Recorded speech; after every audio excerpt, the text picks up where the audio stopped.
शान्ताकारं भुजगशयनं पद्मनाभं सुरेशं विश्वाधारं गगनसदृशं मेघवर्णं शुभांगं लक्ष्मीकान्तं कमलनयनं योगिविद्यानगम्यं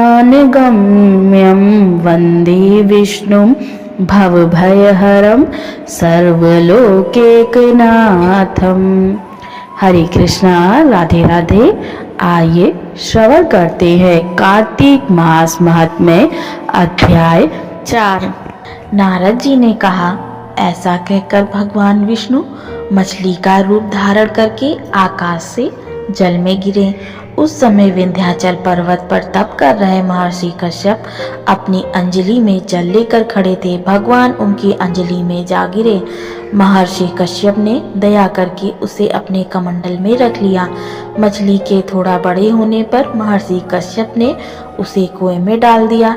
जब वह मछली कुएं में भी ना समा सकी तो उन्होंने उसे तालाब में डाल दिया। जब वह तालाब में भी ना आ सकी तो उन्होंने उसे समुद्र में डाल दिया।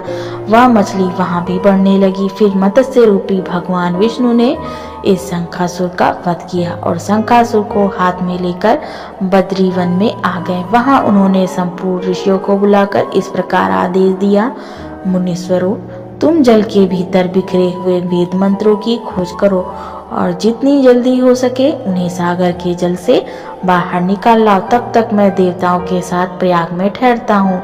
तब उन तपोबल संपन्न महर्षियों ने यज्ञ और बीजों सहित संपूर्ण वेद मंत्रों का उद्धार किया। उनमें से जितने मंत्र जिस ऋषि ने उपलब्ध किए वही उन बीज मंत्रों का उस दिन से ऋषि माना जाने लगा। तदंतर सब ऋषि एकत्र होकर प्रयाग में गए।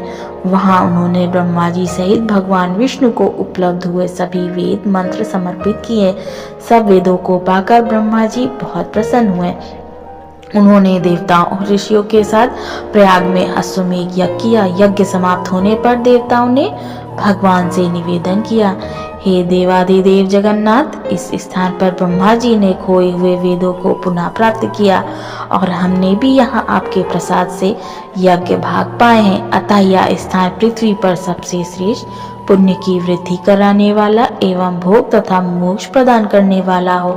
साथ ही यह समय भी महापुण्यमय और ब्रह्मगाती आदि महापापियों को शुद्धि कराने वाला हो तथा यह स्थान यहाँ दिए हुए दान को अक्षय बना देने वाला भी हो। यह वर दीजिए। भगवान विष्णु बोले, देवताओं, तुमने जो कुछ कहा है वह मुझे स्वीकार है। तुम्हारी इच्छा पूर्ण हो। आज से यह स्थान ब्रह्म क्षेत्र के नाम से प्रसिद्ध होगा।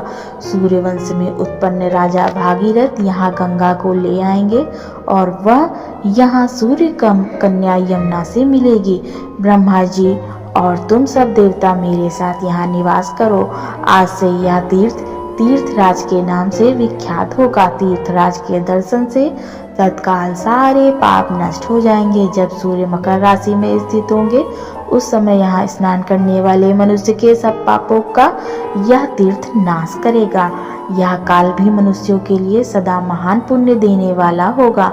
माघ में सूर्य के मकर राशि में स्थित होने पर यहाँ स्नान करने से सालोक आदि फल की प्राप्ति होगी। देवाधिदेव भगवान विष्णु देवताओं से ऐसा कहकर ब्रह्मा जी के साथ वहीं अंतर्धान हो गए।